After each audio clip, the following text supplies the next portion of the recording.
Горијан, многу ми е драго што ми ја прифати поканата, фала ти. Многу пати со тебе сме се конфронтирале за многу наши ставови. За театар сме дискутирале до сабајле. Да. Се надам дека ќе им бидеме интересни и дека доволно ќе ми испровоцираш ти мене, а и јас тебе. Hit me. Сакам да започнеме со да се задржиме на онаа тема која е позицијата на младите драматурзи во нашите театри и во смисла кој е пристапот на еден режисер кога има драматург во процес.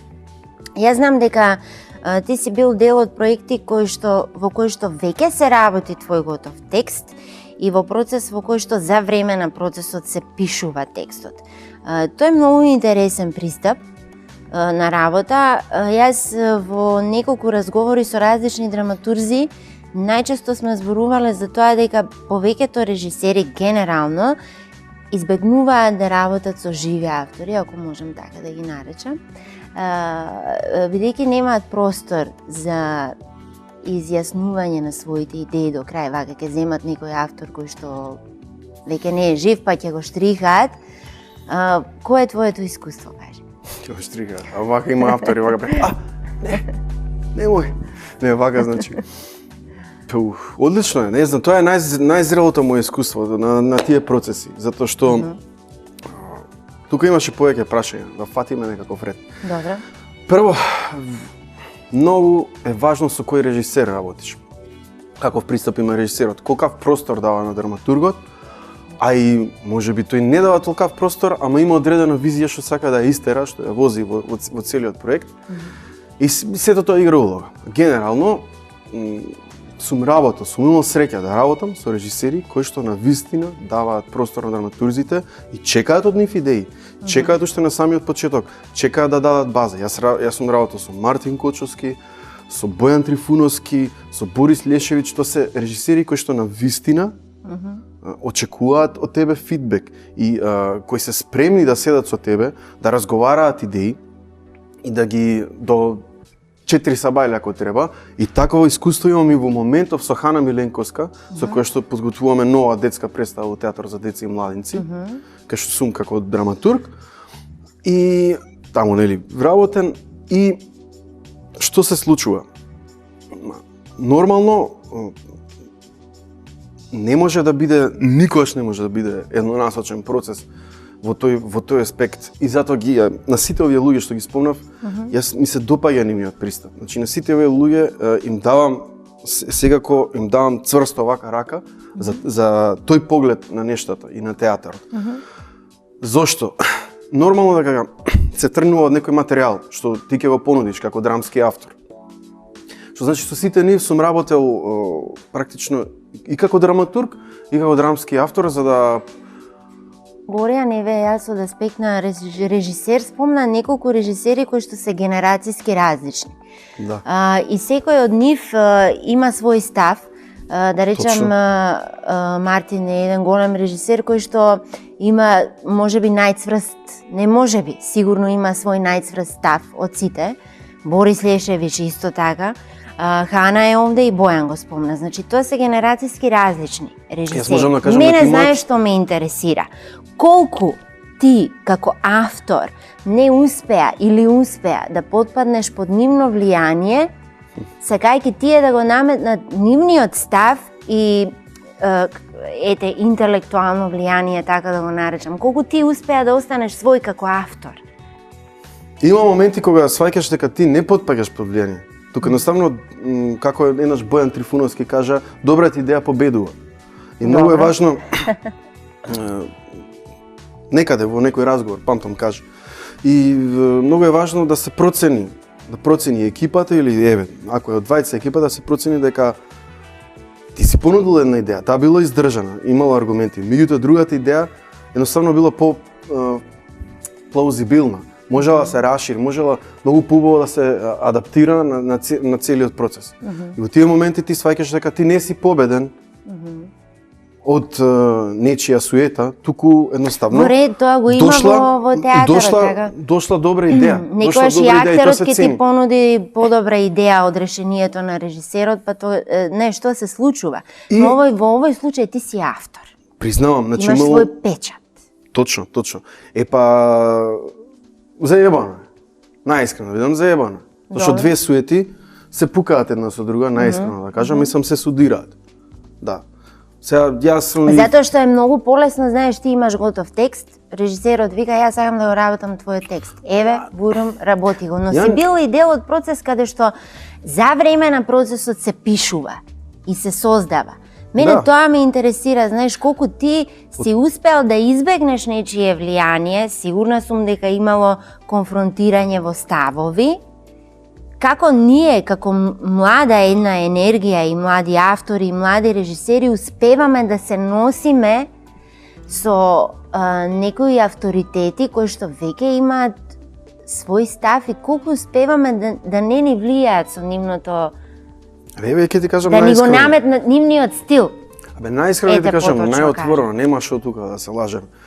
Едноставно може, бидејќи секогаш има суета. И јас имам суета, режисерот има, актерите имаат, сите, цела креативна екипа, цела една екипа до суфлерот. Мислам, постои таа. И се доаѓаат конфликти поради тие суети. Сега да не ме сватат погрешно, луѓето не се сведува се на тоа. Меѓутоа голем дел игра. И се покрај суетата има една издржана визија, авторска визија, или на режисерот, или на драматургот. И може да се случи двете да се доволно издржани, двете се доволно добри. И во тие моменти многу често има карање. Карање до жолчна расправија, иако например не мора да значи дека е толку жолчно секогаш, зависи од пристапот на режисерот и од неговиот карактер. Меѓутоа ако навистина сакаш да се избориш за своето, ако не е карање, тоа стискаш заби, сериозно стискаш заби и наоѓаш начини таја практично да даеш основа на твоите, да даеш повеќе основи на твојата идеја. Зошто таа сега во овој момент ќе најде место во представата? Или пак многу едноставно некојаш. Ти тече во тебе мислата, даваш идеи, едноставно по нештото му се допаѓа, дали поради визуелноста што ќе ја понуди идејата, дали поради содржината му се допаѓа на режисерот, или едноставно сценски игриво и го прифаќа тоа.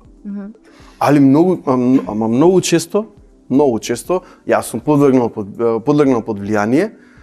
Тоа е и поради моје неискуство, но и поради тоа што била и издржана идејата, иако пак не можам да кажам дека е некое победување, некоја победа од другата страна, или поради тоа што биле навистина сериозно убедливи режисерите во моментот.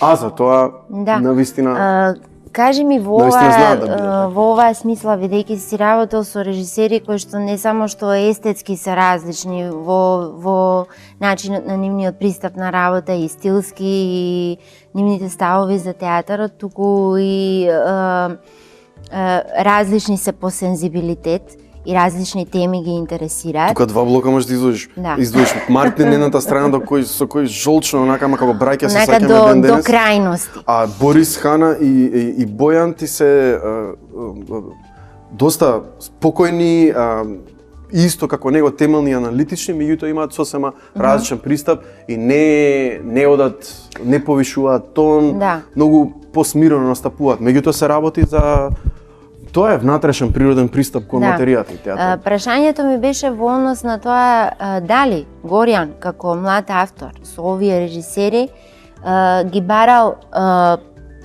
причините за проблемите што се обработуваат како тема или последиците? Да. Што е за тебе важно? Значи, прво последиците не секогаш не можеш да ги предвидиш нормално. На почеток не можеш сите последици. Не размислуваш, мислиш на причините. Мене ми е важно да имам креативна провокација во самиот проект и имам креативна провокација во комуникацијата со тие луѓе, што значи да ме допира нешто, да ме допираат тие теми и да знам дека тие теми се маркантни во смисла дека зборуваат за важни работи, за времето во кое што ние живееме. Со Мартин направивме микс од 6 драми. каде што зборувавме за солунските тентатори гледани како терористи, каде што Да, јас ја гледав представата. Потоа За домот се работи. за домот се работи така? се вика, една линија ги поврзуваше сите, домот и што ние жртвуваме или не жртвуваме за да го зачуваме домот, ама не само како физички ентитет, туку и како духовен ентитет. Тука се надоврза и приказна за копирајтерка која пишува реклами кампањи за владата на Република Македонија, кај што јас на моје инсистирање за целата таа приказна сакав да зборувам за денешна Македонија, Така. кај што цела власт се реализира преку една силна рекламна пропагандна, рекламна кампања. И преку многу други методи, меѓутоа ова е едно од силните оружја и сакав да зборувам. Да, јас се сеќавам на таа сцена, беше многу директна во однос напишана директно. Се распаѓа послушноста на ликот во еден момент, пука конформизмот кај неа, веќе излегува бунтовноста и меѓутоа аспектот кој што таму ми се допадна, вистинскиот, за кој што со Мартин се договоривме, беше поглед кон она што може да направи нашата рака. Значи, нашата рака може, сега, да изгласа некого погрешен, да не стави понадолен пат, да не стави да пропаднеме, или пак може да изгласа нешто добро. Или пак оваа рака може да стисне некого да задави, или пак може некого да погали. Значи, односно, сами сме креатори на која нашата води нашата судбина. рака? Па, многу често. Која води твојата рака? Кога пишуваш? Мојата рака? Па јас се водам, За многу тоа е важно. влијание зборував, да. Ја водам како што сега во голем дел јас ја водам. Меѓутоа постојат инспирации кои што ми доаѓаат од музика, од филм, тоа е еден цел мозаик. Тоа е комплицирано да се објасни. Тоа може да биде два збора што ќе ги слушнам на улица, ќе се надоврзат кај мене како идеја за приказна. Или некој ќе направи некаков гест, па тоа ќе се поврзе со некоја претходна слика. Чуден е тој процес. Тоа е Да. интересен, Сега се специфичен. сетив, зборуваме за најразличен тип на драма и инспирација од што се инспирираме ние како млади автори, режисери, актери. Во еден неформален разговор ми кажа дека драмата не е во театарот, туку е внатре. Тоест надвор, се извинува. Не ли мислиш дека драмата како жанр треба да се занимава со сериозни проблеми, така сериозни настани? Нели имаш чувство дека тие сериозни настани се претворени во некоја, да ја наречам, гротескна фарса? Каде е тука сериозноста? Каде ти ја гледаш сериозноста? Точно. Само малце. И како може жанрот гротеска да се претвори во сериозен кога не, како да зборуваме за сериозни проблеми кога постои гротеската како Има начин. Како секојдневие. Вага само ќе рекапитулирам за претходната тема, зашто ќе се надоврзам и на оваа. Во ред. Со Мартин се осврнавме, како што реков, фокусот беше на нас, луѓето, обичните луѓе. Многу материјал околу нас има, многу инспирации има за пишување. И драмата денес, за жал, во театар има исклучоци, има добри представи, ама тие се поретки се. И драмата, ја гледам дека за сите луѓе таа драма што ја бараат во филм и во театар е префрлена во вистинскиот живот. И си СЈО кога има пресконференција, на луѓето им е 100 пати поинтересно да седнат да гледаат и да слушаат, како да чекаат нова епизода на Game of Thrones. Отколку да гледаат, не знам, си адаптација на веќе некој познат текст во театар или што и да е во театар или филм, каков и да е филм или серија, како да чекаат буквално кој имаше, Сонја Исмаил имаше постирано како крими серија е тоа, се одива целото и буквално се очекува, се бројат секундите дека не почне пресод и се гледа што ќе се каже. Ама на вистина, затоа што зависиме од тие проблеми, нашата иднина зависи од тие проблеми. Ние не можеме да не се осврнеме на тие проблеми. И па дали сме актуелни? Знаеш, живееме во многу инспиративно време, ќе се сложиме за тоа. Ние сме актуелни, има автори кај нас. Дали тоа го гледаме само како начин да седнеме во бифе и само да го дискутираме, или некојаш сме седнале да направиме за ова представа? Не знам, дај да напишам текст за ова. теа актуелни сме, само има автори кои што актуелно пристапуваат и вака со маркантни проблеми денес кај нас, меѓутоа дали сме доволно директни, затоа што сега е момент да бидеме директни. И таа директност тоа што им се допаѓа, значи етеа излегуваат Ленче, Фатиме, Катица зборуваат вака ги кажуваат најдиректно проблемите. Кои се тие осомничени, што се проблемите, значи конкретни се нештата. Театарот денеска бара да бидеш конкретен, да го изнесеш најконкретно проблемот пред луѓето. На кого ќе му се обраќа таа представа? Без да заобиколуваш. Горијан, ми спомна дека сте направиле представа за обичниот човек. Ви сакала да ми го појасниш тој термин, што значи за тебе како автор обичен човек и ваков тип на представа за која што зборуваш, на која публика треба да се обрати? Тоа што се случува, да речеме, еден одреден проблем, општествено-политички, се зема и се вградува во една представа која е повеќе слојна, каде што се почесто во последно време се одвива како дебата. Например, Оливер Фрлич концепира на тој начин представи и не само тој има и други автори и тој не дека е толку чест пристап, меѓутоа е денес прилично актуелен, преку една дебата каде актерите играат ликови, меѓутоа и даваат своја дистанца како актерите, како приватно, значи самите тие. Да, исто имавме таква сцена, една сцена имавме таква во За домот се работи, кај што се дискутираше што е демократија, каде постоела, дали постоела порано, капитализмот денес, значи тоа беше со дистанцата на приватна на актерите и ликовите кои што беа испишани во самата сцена.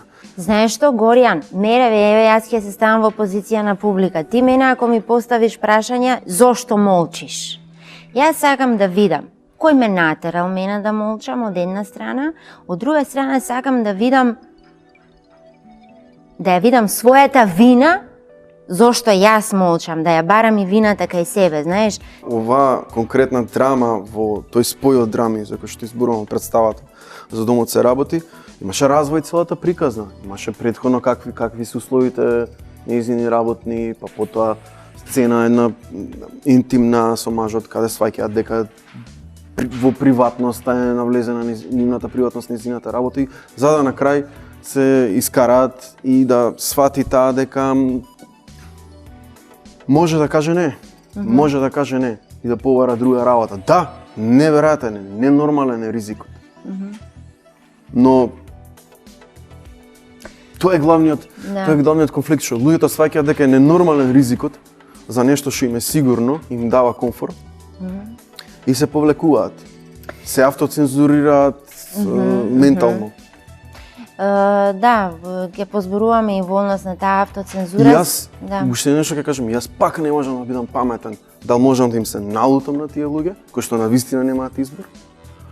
И немам срце да им кажам што е одговор, бидејќи се работи за сериозни екзистенцијални проблеми, многу често. А многу често се работи чисто за брзи, лесни пари, баш класично конформирање.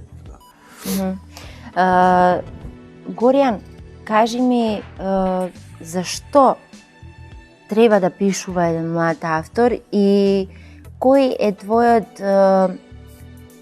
твојата борба? Во еден исто така неформален разговор спомнавме ќе бараш работа. Како бара работа еден драматург? Например, јас кога ќе се запрашам сама себе како јас сум барала работа, сваќам дека сама на себе сум си ја давала работата. Ќе соберам 5 глумци и ќе направам представа. Како треба да бара еден драматург работа? Како да стигне до работата? Затоа што не е тоа моја информација, тоа го знаеме сите. Знаеме дека дипломските текстови на драматурзи не е во навика да се поставуваат како дипломски текстови, представи, промоција на млади автори.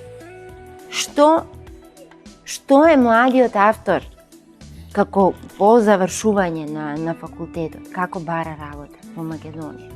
Исплашен поединец. Исто отвара Google и... Не, не треба да биде исплачен кон себе. Значи многу треба да погледне во себе. Што на вистина, како што реков ја, да си ги најдеш причините. Што креативно те провоцира во одредена тема, што сакаш да ја пишуваш, сам текст на кој што сакаш да работиш. На вистина треба да го најдеш во себе, мораш да најдеш линк. Ако не најдеш линк и гледаш само тренд или нешто што се прави, многу лесно ќе се изгубиш и нема тоа да бидеш ти. Но до толку е просто, верувај. А не можеш да треба да едноставно пишуваш за тоа што ни се случува и за тоа што ти се случува. Тоа не значи дека ти треба да си по секоја цена политички и општествено ангажиран. Тоа значи може да биде буквално, да, апсолутно, некаква модерна љубовна драма, тоа може да биде каква било психолошка драма која што доживуваш ти во животот, во одреден период и која гледаш дека се идентификуваат многу луѓе и која што им се случува на многу луѓе. Добро. Види, не е тоа сега учење песничка на памет толку едноставно за да седнеш да испишеш текст и да се одлучиш се што ќе пишувам. Се градат, се билдаат сите тие влијанија што доаѓаат од различни страни и ти во цел еден аспект, односно цел еден проблем кој што ги мачи сите, ти мора да најдеш нешто што тебе те мачи во тој проблем, па да се надоврзеш и да создадеш содржина. Ова звучи се вака, општо и апстрактно, ама не е ни просто да се објасни. За домот се работи, јас за домот се работи испишав затоа што сум Мартин, затоа што прво нешто што му реков на Мартин, мораме да имаме оваа драма за копирајтерка која што работи на кампањи за владата на Република Македонија. Тоа ми беше најсилната провокација. Зашто не мислев, не знаев ништо подиректно што би комуницирало со публика. И потоа се надоврзаа милиони идеи. Ама кога ќе најдеш барем една реченица, една мисла што ти дава силна база, после имаш сила, се развиваат идеи за се останат, за целиот текст. Добро, кажи ми, одговори ми на тоа прашање, знаеш, што треба како бара работа еден млад драматург, кој е твоето искуство, знаеш? Одиш на театар, го следиш сензибилитетот на различни режисери. Ама не е тоа реалноста, тоа сакам да ти кажам. Вака сега, окей, треба да следиш, веројатно за да добиеш зошто не се формира асоциација на младите автори? Така? Зошто?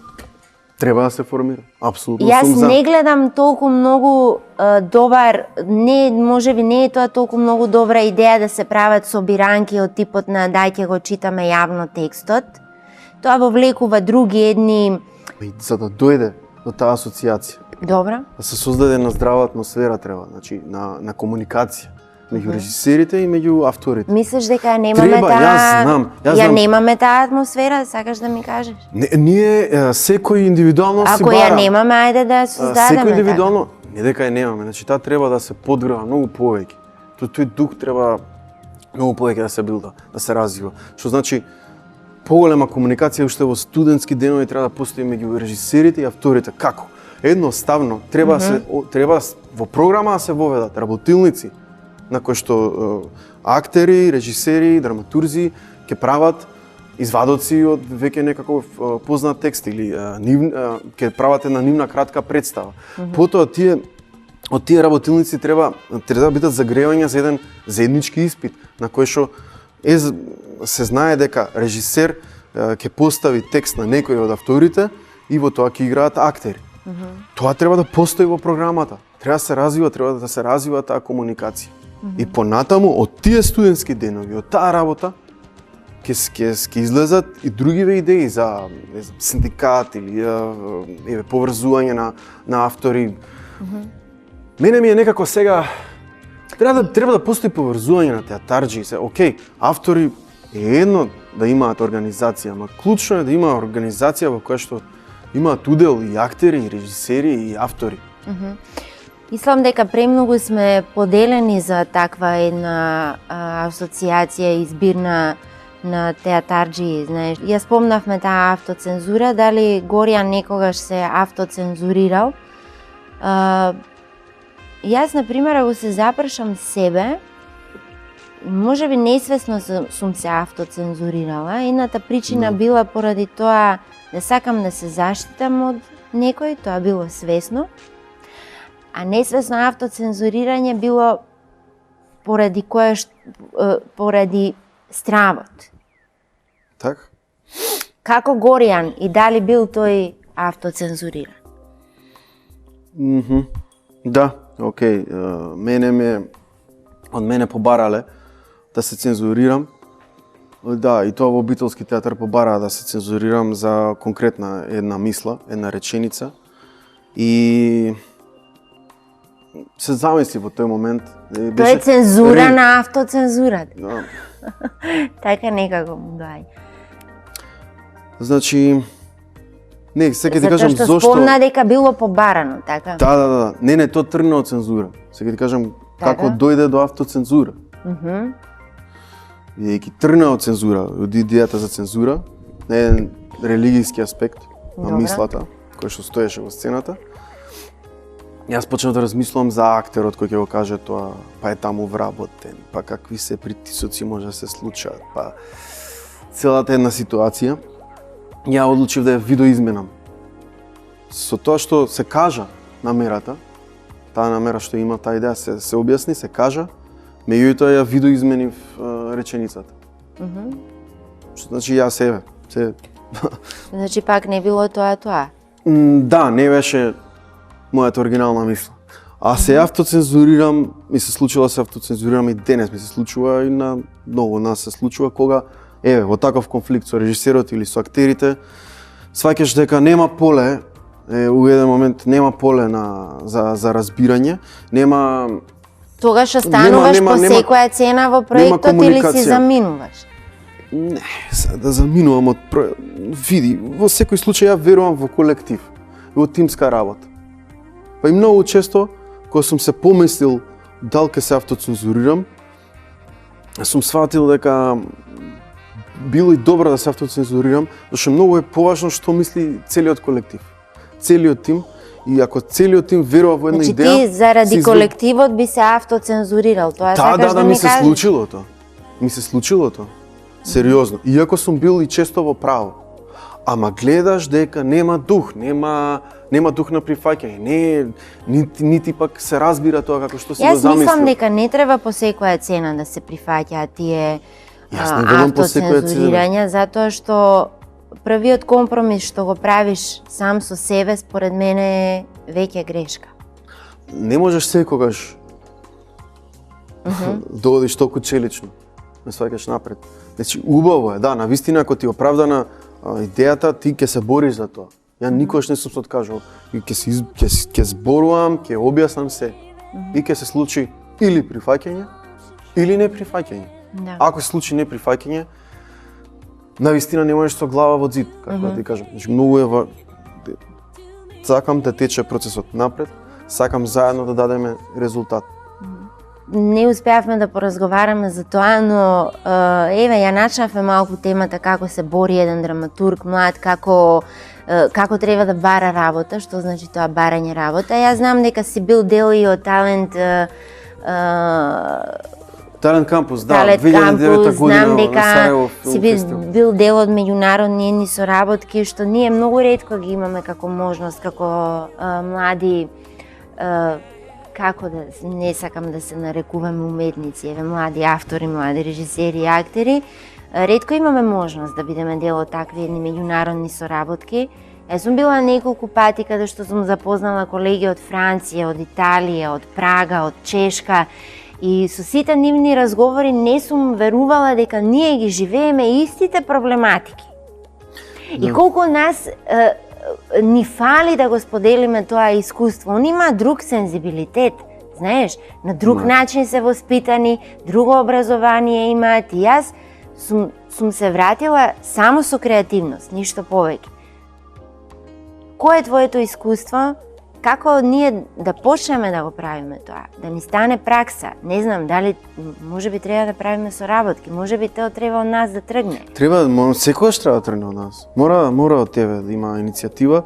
Јас ќе кажам за Македонија на кратко, тука треба да се следат режисери што работат, треба да се гледат повеќе представи нивни, да се свати нивниот сензибилитет, да видиш дали еве сакаш што тој човек да се изразиш во театарска представа, потоа го бараш режисерот најдиректно, му нудиш текст и му даваш идеи за следни проекти. Во странство кога бев, во еве најинтересен е примерот со Берлин, каде Гете институт не организира театарџи од југоисточна Европа да се собереме и да разговараме за можни идни продукции, да се сретнеме со драматурзи, продуценти, режисери, директори од театри во Берлин, приватни и државни. И доаѓаш, разговараш со директорите, со продуцентите, поставаш прашање за театарот, тоа е класично на почетокот, и доаѓа момент кога некој сака да, кога реално, природно е, да се постави прашање за интернационална соработка. Так. И тука нешто сите се туфкаат, се мислат дали да се нешто, некој се автоцензурира, некој се мисли дал да кажам, да не го навредам, да не се... Значи, кажи човече, тоа е поентата, поентата е копродукции да правиме. Ти се гледај каков процес треба, мислувам да помени с тебе, па не за да се случи со работката. Ајде ке праша некој и тие. Па знаете како е, ние работиме. Домашни автори веќе, ние имаме програма определена, веќе дефинирана нашата програма за оваа наредната година. За наредните 20 години. Абе, само во еден театар Тоа е наш Горки, проблем, Горја. И ти мислиш дека е само тоа проблем во Македонија? Значи, само во Горки спомнаа дека имаат оддел за интернационална соработка, а не кажа почнаа така да ни објаснуваат. А имаме ние посебен дел од театарот кај што се постуваат само интернационални соработки. Можете да пуштите нешто, да аплицирате. Ти немаш орноста да ме кажеш, да, ајде ќе покренеме иницијатива. Не, него ти наоѓаш на железна врата. Да идуваш. И ти треба да бидеш страшно креативен. Не знам што треба да направиш, ентузијаст да бидеш, да имаш ненормална иницијатива, да прифатиш голем ризик, дека и нема да ти биде платено, да сработиш еден проект, па да најдеш фонд, па проект менаџер да ангажираш, па да ги жртвуваш и твоите приоритети во театрите или во тоа што ги имаш во моментот во твојата земја каде што живееш. Конкретно вамо во Берлин, разговаравме заедно, 2 пати одиме се собираме, разговараме различни луѓе, и разговараме за можна продукција, тргнуваме онлайн комуникација, мејлови си пишуваме или група правиме на Facebook и гледаш дека сте 1, 2 или 3 што давате идеи, другиве да, реагираат, кликаат, стискаат лайк, по нешто ќе искоментираат, некој не ни видел, некој само видел и не мрднува нештото, не се развива, затоа што секој сака да си тера својата работа во својата земја. Ова му е несигурно, знае дека е тешко, треба голема жртва да се даде. Имам една идеја за тебе, да напишеш текст во кој што, пошто во последно време многу ми се актуелни дебатите каде што, не знам, се дискутира за театар и се прави муавет како на пазара, не како нормално изразување. Да. Напишеш текст во кој што ќе се дискутира за театар на различен начин, еве јас ти се нудам да режирам. Има сведоци. Договорено. Да. Супер. А јас се чувствам навреден. Не постави едно многу важно прашање. Да. Се надевам дека ќе соработуваме, Горијан. Фала ти за разговорот и сериозна сум за оваа идеја, затоа што јас сум сериозна. Знаеш, стварно живееме во едно многу инспиративно време, но се повеќе ми личи дека се однесуваме како да правиме муавет на пазар, отколку како да заборавивме да се однесуваме. Знаеш, мене тоа почна сега лично да ми пречи. Затоа што се исполитизиравме и затоа што... Ама не може да заборавиме што сме и која е нашата професија. И јас и ти сега овде разговараме. И за нас може некој да направи представа, така може и ние на некој сме му смешни на ваков или онаков начин. Има повеќе причини, ама те мовам да кажам, се исполитизиравме, премногу пријателски односи влијаат и не се чита доволно, не се гледа доволно. Добро. Треба да се следи. Да го прифатиме тоа како еден предизвик и инспирација и да почнеме да зборуваме со страст за театар. Да го прифатиме бидејќи кај нас. Тоа ми фали. Точно, а страста постои кај нас. И постои таков креативен потенцијал сме за театар и за филм. Во оваа земја сериозно, од повеќе аспекти. зборам и актерски, и писателски, и режисерски, сценографски и така натака, значи навистина постои. Но поради овие глупости се случуваат автоцензури, тие такви Добро, ајде да почнеме тогаш да се договориме вака, ако може. Имаме тенденција цело време да ги бараме причините на друго место, не дека тие не постојат, тие постојат и влијаат. Може би 90% влијаат тие, но ајде да тргнеме од себе, да ги побараме причините во себе.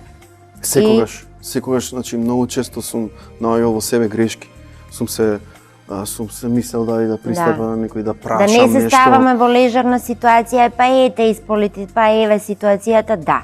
Во ред е, но мене искрено ми фали таа страст, која што ајде да го канализираме тоа на креативен начин, да направиме представа за тоа што се случува, така. И сакам да ми кажам на тие што пишуваат, Добро, еве за крај. Веруваат тоа што го пишуваат, значи дали се академски образувани или пак се самоуки, да не стварно треба храброст, треба да ги нудат текстовите. Никогаш не се знае што може да излезе од одредена содржина. Многу често се автоцензурираат луѓе што пишуваат, се повлекуваат, сметаат дека ќе се избламираат, не знам што ќе се случи кога го понудат текстот на некој. Значи немојте луѓе, давајте ги текстовите, нека читаат оние за кои што вие сметате дека треба да прочитаат, ама дајте им ги текстовите. Не може да не се случи нешто, барем ќе се представите некому. Ќе можно да помисли пак на вас и ако си доволно борбен, мислам, ако си застапуваш својата идеја и ако тоа вреди, секако да ќе се развие во проект. Да. Фала ти, Горијан, уште еднаш. Фала и на тебе. И се надевам дека... Многу ми беше драго и многу ми беше мило и боле се осеќам подобро дека вака се испукав на сите овие теми. Се надевам дека кога би соработувале, дека ќе успееш да не потпаднеш под моје интелектуално влијание. Се гледаме на сцена.